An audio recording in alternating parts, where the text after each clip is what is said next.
January 29th. Today, after dinner, Papa called me and my brothers to the table. "Let us play, children," he said. We came to the table, and I was very surprised to see the geographic map Papa had shown me earlier. This map, however, had been glued onto a sheet of wood, and there were small holes next to the name of each city. "How will we play?" I asked. "Here is how." Papa handed out several buttons with Russian city names written on them. Each button had a sharp little needle in the back. "Last year," Papa said, "you've been to Moscow and must remember all the cities we'd passed." "Of course, we do remember," we exclaimed. "Listen then. Imagine we are once again going to Moscow, but our drivers do not know the way and keep asking which city we must head to next. Instead of showing the way, we'll put these buttons into the holes. Anyone who has at least one button left must pay the others a silver nickel.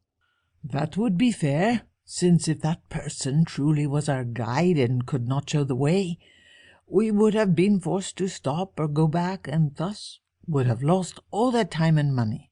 "Oh," I said, "that is very easy. All the names are written on the map. Look here," I said to my brothers. "Here is Petersburg, and there is a line coming out of it, and along that line is Novgorod, Torzhok, and Tver. It took us but a minute to put our buttons into place. The Petersburg button next to Petersburg, the Novgorod button next to Novgorod, the Krestasy button next to Krestasy, and so on. Masha had some trouble with it, but I helped him." "Wonderful," said Papa. "I am very pleased and must pay you for your work. Here is a nickel to each of you. Now let us see how well you truly remember this journey." With these words, Papa placed another map on the table. "What's this?" I asked. "It's the same map of Russia," Papa replied, "with the only difference that it does not have inscriptions. And you will have to guess which city is which, based on its position.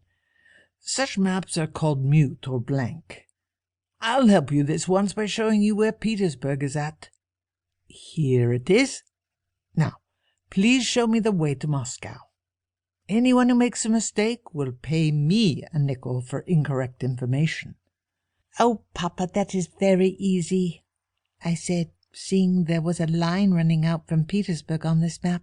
My brothers and I quickly added one button after another, and soon all of our buttons were in place. "Very well," said Papa. "Let us see where you've taken me." With these words, he pulled out the previous map, pointed at it, and said, "Very good. Novgorod is in place. But this? Hey! Instead of Krestasy, you took me to Porkov, and then to Veliki Luki. Torzhov ended up in Valiz, Tver and Pereshi, and you mistook Smolensk for Moscow. Thank you very much. Please pay for my wasted trip." Our nickels went back to Papa. "But you must agree," I said, handing in my money. "It was very easy to make a mistake here. Look, both roads go down, and Smolensk is almost the same distance from Petersburg as Moscow." "Of course, your mistake was understandable," Papa replied. "But you could have guessed you went the wrong way from the lines marking each governorship. There is one certain way to find the place you are looking for on the map, namely, from the lines that cover the map like a grid. They are called parallels and meridians. But we shall discuss this later. Presently I have one piece of advice to give you to help you not make the same mistake again. Take the map and look carefully at the picture of the area where you need to go. Now close your eyes and try to imagine in your mind what you'd see on the map. Now try drawing the area you'd memorize on a sheet of paper and compare it to the map.